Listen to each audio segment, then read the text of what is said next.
ሰጥቷቸዋል። ብርሃኑ በቀለ ረጅም ኳስ ኢድሪሳ ጎዶጆ ሲዳማ ቡና ብርሃኑ ተመልከተ። ተሳሳቱ፣ ተነጠቀ። ይገዙ የቀድሞ ቡድኑ ላይ ቀዳሚውን ሙከራ ያደረገ ያዞቹ ተጫዋች መንገሻ በድጋሜ አስቻለው ሞሴ ጥሩ ኳስ ሀብታሙ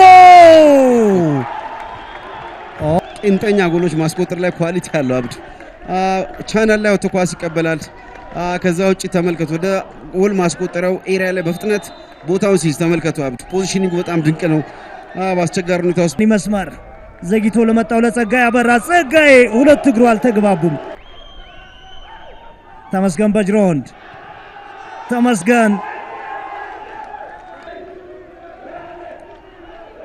በጅሮንድ ኢድሪሶ ጎዶጆ ሀብታሙ ታደሰ አሁንም ሌላ ስህተት ይመስል ነበር ግን ጎዶጆ ጸጋይ አበራ ወደ ሳጥን አደገኛ ኳስ ደግፍ ያለሙ ምናልባት ጸጋይ አብዱ እንዴት ሁሉ ጊዜውን የጠበቀ በትክክለኛው ሰዓት መሄድ ሲኖርበት ብቻ ጥሩ ሩጫ ያደርጋል። ሶስት ተጫዋቾች አለ 45 ሳጥን ውስጥ አንዳቸውን ለማግኘት ነው ሙከራ ያደረገው። ጥሩ አጋጣሚ ነበር። ደግፌ መጀመሪያን ኳስ ካወጣው በኋላ ቴዎድሮስ አጪ ኳሱን መቆጣጠር አልቻለም። አብዱ አንድ ጥሩ ሶስት ተጫዋቾችን ጅብሪል ሬድዋን አቡበከር ተመስገን አሁንም ፍቅረ ኢየሱስ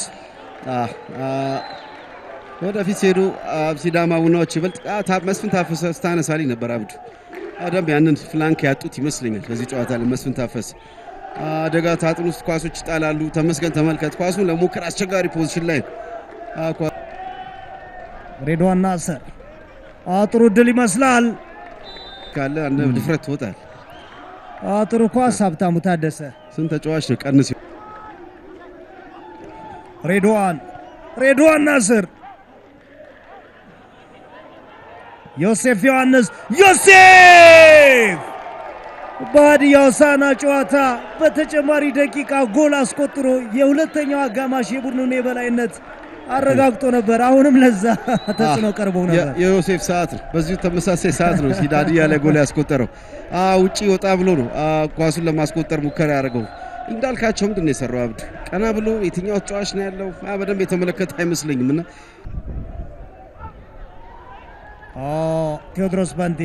ቴዎድሮስ በንቲ ሳጥን ውስጥ ቴዎድሮስ በንቲ ያደገኘው ኳስ ነበር። ያሬድ ባየ ተከላከለው።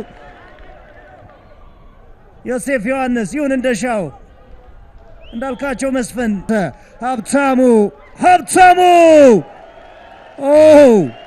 ቀላል የሚመስል ግን እየተቆረጠ ለግብ ጠባቂው ኢድሪሳ ጎዶጆ አስቸጋሪ የነበረ ኳስ አሁን በደንብ ክፍተቶችን እያሸተቱ ነው። ተመልከት ፍቅረ ኢየሱስ እንዴት አይነት ኳስ አንድ ሰጠው። ሀብታሙ ወደ ቀኝ ከወጣ በኋላ በደንብ ዮሐንስ ያሬድ ባየ ሲዳማ ቡና ከግራ ከቀኝ የሚጣሉ ኳሶች የበዙ ነው ያሉት አብዱ ጸጋዬ በጣም በርጥን ሳጥን ይበልጥ ለቡድኑ አማካይ ነፃነት መስጠት ወይም ደግሞ ኢነርጂ መስጠት የሚችሉ ተጫዋቾች ናቸው።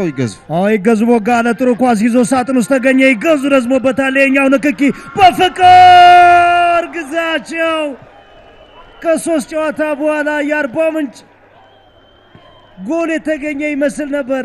መስመር ላይ ነው ከትባካ ያደረገው አብዱ ተመልከት እዚህ ጋር ደግፌን ሲያልፉ ኳሱ የረዘመ ይመስላል ግን ያሬድ ባየ ሌት ሆኗል። መጨረሻውን ኳስ ግን እንዴት አድርገው የተከላከሉት ዮሴፍ የሚገርም የመከላከል አዌርነስ። ሌላ ቅድም አስቻለው ሙሴ ዳዊት ተፈራ ጋር አስቻለው ሙሴ ብርሃኑ በቀለ ኢላማ አላገኘም። ቅድም ጸጋዬ ከሳጥን ውጪ አሁን ደግሞ ብርሃኑ አይበልጥ ሁለት ሙዶች አብዱ ወደ ዴስፐሬሽን ሄዱ ይመስላል ጎሎች ለማስቆጠር አደገኛ ኳስ ምናልባት የመጀመሪያው ጎል የተቆጠረ ይመስል ነበር። ምንድነው ያደረገው? አብዱ ይኖረዋል ምን ጥያቄ የለውም። ግን ምንድነው አደገኛ ኤሪያ ላይ ሲሰሩ ስህተት በጣም ግሩም ኳስ ከአማካይ ክፍል ለቴዎድሮስ የላከለት ያሬድ